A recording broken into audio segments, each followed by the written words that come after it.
لو أنزلنا هذا القرآن على جبل لرأيته خاشعا متصدعا من خشية الله وتلك الأمثال نضربها للناس لعلهم يتفكرون. الحمد لله والصلاة والسلام على رسول الله وعلى آله وصحبه ومن والاه. السلام عليكم ورحمة الله.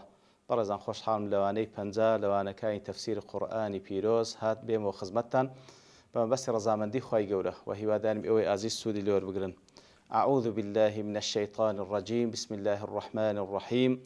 والذين كفروا وكذبوا بآياتنا أولئك أصحاب النار هم فيها خالدون. والخۆشەویستان وەکو لەوانەی ڕابردوو کەمێک لە خزمەت ئەواتەوە ئەستاین کەواتە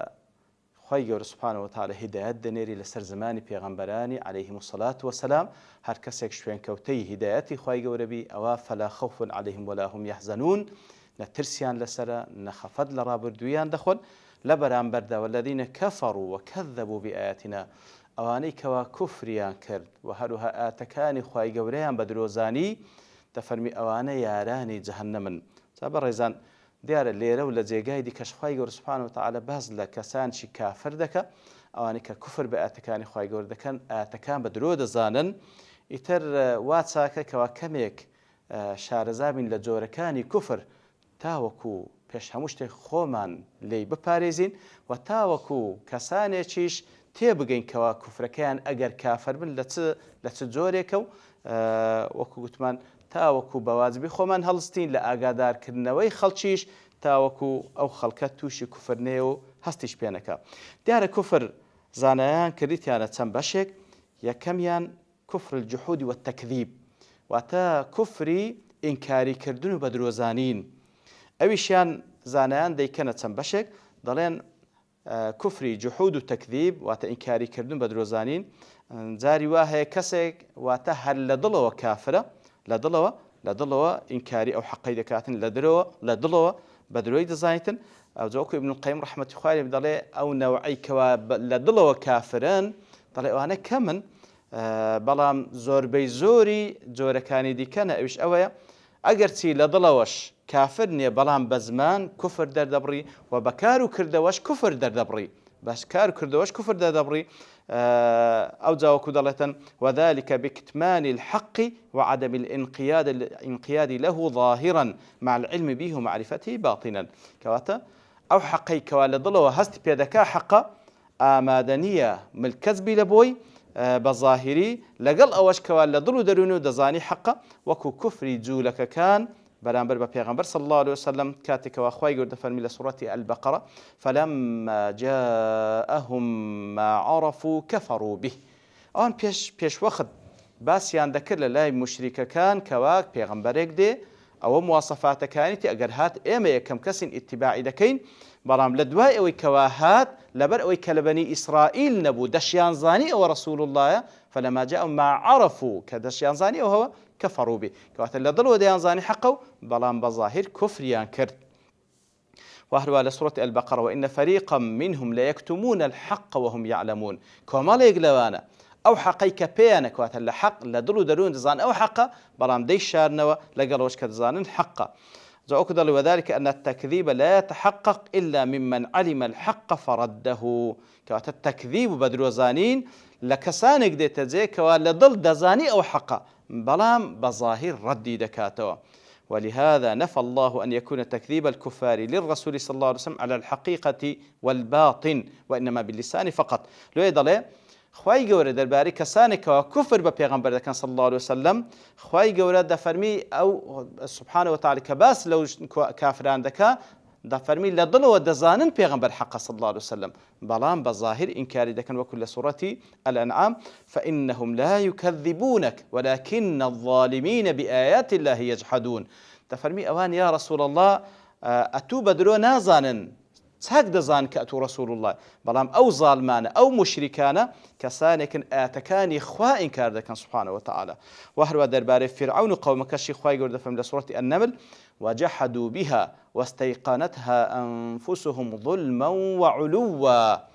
کەواتە ئینکاری پەیامی خوای گەورە دەکەن کە لەسەر زمانی موسا پێیان گەیشتیە عليه الصلاة والسلام لكاتك دا واستيقنتها أنفسهم ظلما وعلوا لدلو درونو بيقين دزان أو حقا بلام تسمن عيان دك اعتراف بكن ظلما وعلوا بالظلم خوبا قورزانين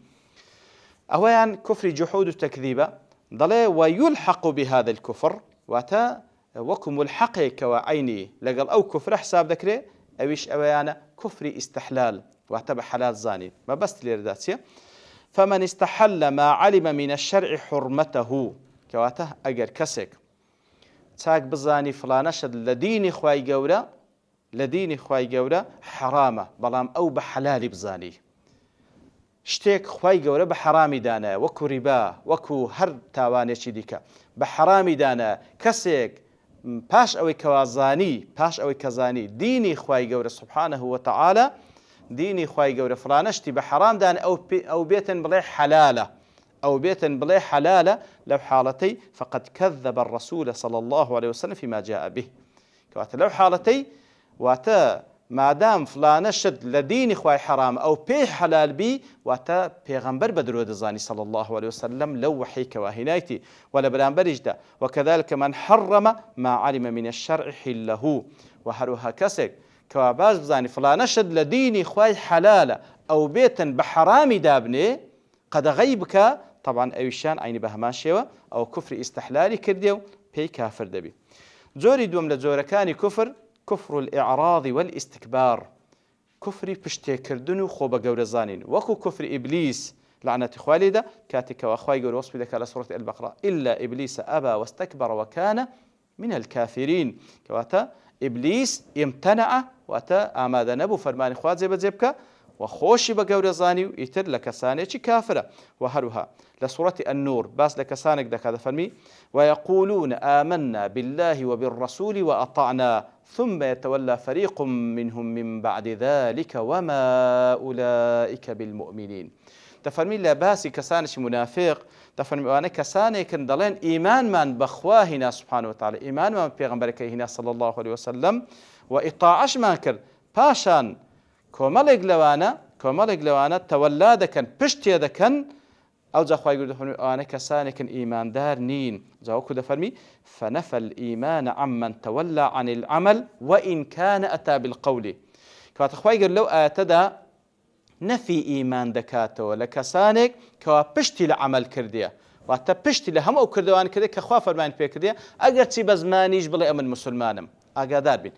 أجر كسيك بزمانش ادعاء مسلمانية تبكى بلان بشت لهم أو كاران بكى كخوا فرمان بي كردية أين إخوائي جور سبحانه وتعالى نفي إيماني لدكاته دفرمي وما أولئك بالمؤمنين أو هنا كسانش إيمان دار نين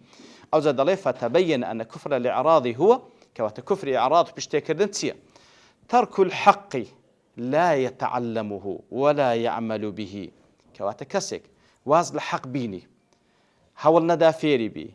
وأويد الشيزاني وكاري بينك سواء كان قولا أو عملا أو اعتقادا كواتا كاري بينك بو فرماناني كوا فرمان بيكردين بقسا بيكين وكو اعتراف كردن بحق شهادماني حق همو اشتاني كخوا فرمان بيكردين بقسا وهروا بو كارو كردواني كفرمان بيكردين بو اعتقادو عقيدة كنا دلو درون دادا مزري واز لو اشتاني بيني بشتي تيبكا آمادا نبي فيري ببي اگر فيريش بو آمادا نبي كاري بيبكاتن او براستي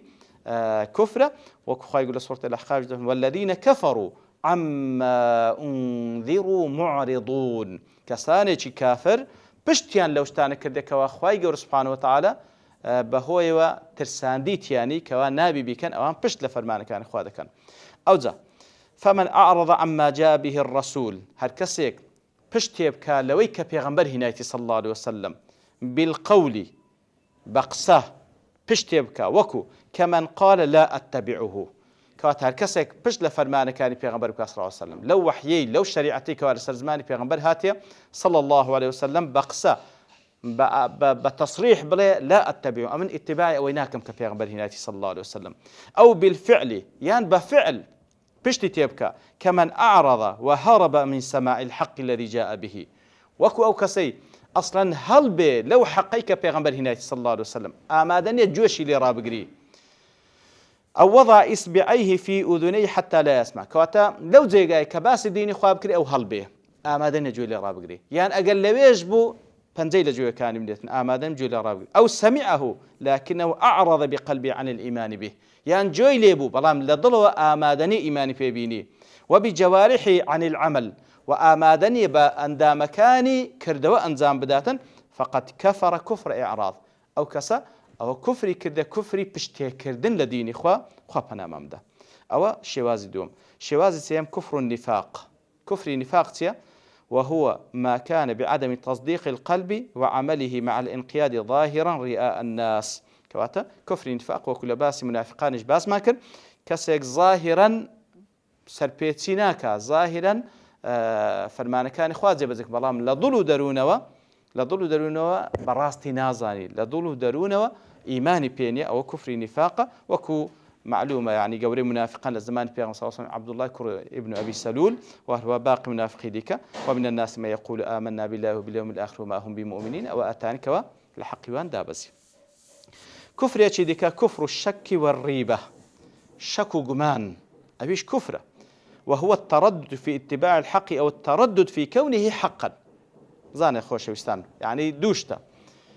كسيك هالتردد هي وحق يا ناحقة نازاني يعني لو بينيه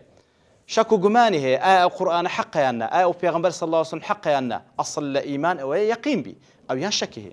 يا نوتا إيماني هيك وحقا بلام ترددي لاتباعه تردده شكو جماني هي اتباعي بك يا نكا أو كفر براستي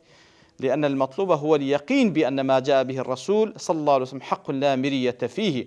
نبروي بيوستا يقين ما نهبي أويك بيغمبر هناية صلى الله عليه وسلم هموي حقا هيت شكو ما تدانية فمن جوز أن يكون ما جاء به ليس حقا فقد كفر كواتا هركسيك بيوابي جائزة أو اشتك بيغمبر هناية صلى الله عليه وسلم لو أنا حقيش نبي أو براستي كفري شك ظن وكخوي سبحانه وتعالى سورة الكهف دفن ودخل جنته وهو ظالم لنفسه باس لو كسدك طبعا أو دو برادرك ويكتشان مسلمان ويكتشان كافرة باس دكسا كافرة كذا كخوي جورا أو باغاتي بيبخشية ودخل جنته وهو ظالم لنفسه دستنا باغكي ولكاتي كظلم لنفسه خوي كذا بجناه تاوان قال ما أظن أن تبيد هذه أبدا دايقو قد قمان نابم أو ملكهم لنا وبتي وما أظن الساعة قائمة گومانیش نابم کەوا ڕۆژی قیامەت بێ ولئن رددت إلى ربي ئەگەر بشگەڕێمەوە لۆ لای پەروەردگارم لأجدن خيرا منها منقلبا ئەگەر بگەڕێمەوە کات شەک و گومان لە گەڕانەوەش هەبوو ئەو جاوەکو برادەرەکە پێدێ قال له صاحبه وهو يحاوره أكفرت بالذي خلقك من تراب ثم من نطفة ثم سواك رجلا إلى آخر الآية كواتا شەک و گومانم ئەگەر بگەڕێمەوە أو دنيا أو ملكم هیچ تێک ناچی قەت گومانم کەواتەوە همي كفرة زوكو ضلي فنخلص من هذا أن الكفر وهو ضد الإيمان قد يكون تكذيبا بالقلب كواتا لخلاصي قول أويا كفر كوادجي إيمانا زارواية تنها بدل دبي فهو مناقض لقول القلب أي تصديقه كواتا بدل كسي كافر بي واتل لضلوا إيماني بينبي كواراستا وقد يكون الكفر عمليا زارواية كفر بعمل وقد يكون كفرا عمليا قلبيا كبغض الله تعالى وآياته أو رسوله صلى الله عليه وسلم كواتا كفر لنا وضلوا درون زاري وها هر أويك أو شريعتي براس نازاني أو قرآني براس نازاني أو بيغمبري براس نازاني صلى الله عليه وسلم ياخذ عملة شي قلبية كفر كيجوكو رق ليبونه لأخواه سبحانه وتعالى رق ليبونه لآته رق ليبونه لبيغمبران عليهم الصلاة والسلام وهذا يناقض الحب الإيماني الذي هو آكد أعمال القلوب وأهمها كواتا أو تيغناكاتو لقل أو كوا بيويست خواي جور لهم كسي خوش تربية يقل عمله هرمه مكاني ضلي إيمان دار أو كوا خواي خوش بيه سبحانه وتعالى كاتك ورقي ليبته والعياذ بالله وكفرة كما أن الكفر يكون قولا ظاهرا زارواش كفر بقوله كواتا بدل أو بالتصديق أو بتكذيبه كواتا أصل تصديقي بكي لضلوا أو بدروي بزاني بعملية قلبي أصل خوات خوش أو رقي ليبته والعياذ بالله زاروا كفر بقوله كسب الله تعالى وكو جويندان بخوا والعياذ بالله جويندان ببيغمبرك صلى الله عليه وسلم بأدبي برامبر بقرآن بيروز أو أنا همي كفرا بزمان ذكره وتارة يكون عملا ظاهرا زارواشة كردوها بابلين بظاهري ذكره وشيان كفرة كالسجود للصنم والذبح لغير الله كواتا وكو سجد بردن لبو صنمك وكو سربريني حيوانك لبو غير إخوة فكما أن الإيمان يكون بالقلب واللسان والجوارح فكذلك الكفر يكون بالقلب واللسان والجوارح كواتا هل وكو كفر بابن إيمان قلت من قوله بابن بدلو بقلبه بقوله بعمله أين كفرج مقابلكي بدله جوري هي بدله جوري هي بزمان جوري بعمله خواهي قورة پنامان بداتن إتر لير دا أوي ما باس بكين لو آتدا والذين كفروا وكذبوا بآتنا لوي تريان فرموي أوي اتباع آتكاني ميكر لير دا فرمي أواني كفريان بيكر كواتا لير دا شتيش كشي اللي باز ذكري زانيان باسي دكن أويش أويا واتا خواهي قور سبحانه وتعالى أواني ليدر هناك أصلا آتكاني خواهي قور هدايات خواهي قوران بينا قيشت نافرمي أواني يارين جهنمن چونك أوي بينا قيشت بي أو هشت إقامي حجزي لسر نكرا أو زلو بينا قيشت أو لزيقاك دابرا لفتري بابرين لفتري بين بيغمبران جاء عليه الصلاة والسلام بهر حال خواهي قول عدالته سبحانه وتعالى ظلم لكزناك برام اوي بيجيشتو كفر بيكر اوانا يارين جهنم وكو قوتشمان اواني كافرن حتى لزهنم دمينو برام كساني شي ايمان داري قناح بار كوالا سر عقيدة توحيد دمرن اگر بشن جهنم او ديار فتريك باشن برحمتي خواهي قول دردسن اوان نابنا يارين جهنم وحتى تاجنا منين خواهي قول پنامان بدا يقول لو كسان ما بجيرك ولا سر عقيدة توحيد دجين وهرب من بارز لهم أمكار وكردواني كوات توشي جهنم من ذاك أجر لبو لحظية تيج بزورة خوي يقول سبحانه وتعالى برحمة خوي لقل ما بكاتن عفو ما بكاتن وهرب خوي يقول بوشي ولا كتابي خوي شار رزا ما بكاتن كبيب تماي رزا من دي خوي وصلى الله وسلم على نبينا محمد وعلى آله وصحبه أجمعين وآخر دعوانا الحمد لله رب العالمين. أنزلنا هذا القرآن على جبل لرأيته خاشعا متصدعا من خشية الله وتلك الأمثال نضربها للناس لعلهم يتفكرون